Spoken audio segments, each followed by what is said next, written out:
Quand il s'agit du Maroc, l'ensauvagement généralisé du régime d'Alger gagne toutes les sphères et trouve désormais écho dans les médias de la planète entière. Il y a eu le véritable scandale provoqué par les représentants de la junte lors des travaux préparatoires du TICAD, qui se sont tout récemment déroulés à Tokyo, marqués par une entrée par effraction des séparatistes dans la salle des réunions et un cours de catch prodigué par un diplomate algérien qui s'en est pris à un représentant marocain. Un événement, relayé par la presse du monde entier et dénoncé par le pourtant très neutre quotidien français Le Monde.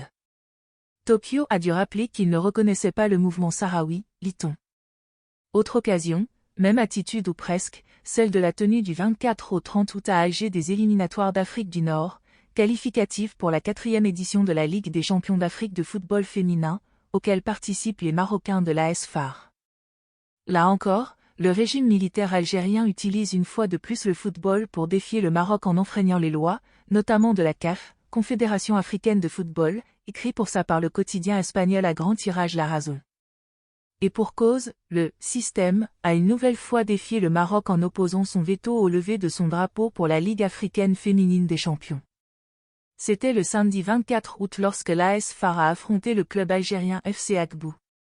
Bien que les lois de la CAF exigent que soient hissés les drapeaux nationaux des pays des deux équipes participantes, ainsi que les drapeaux de la CAF et de la FIFA, lors des compétitions parrainées par la CAF, le régime militaire algérien ne tient pas compte de ces lois et ne les respecte aucunement lorsqu'il s'agit de leur club face au club marocain, écrit La Razón. Un choix délibéré, précise le quotidien. La Fédération royale marocaine de football a protesté auprès de la CAF pour ses actions hostiles, très éloignées de la compétition sportive. Mais le match a bien eu lieu. Mieux, les Marocaines ont battu le club algérien du FC Akbou, non pas par 1 ni 2, mais par 4-0.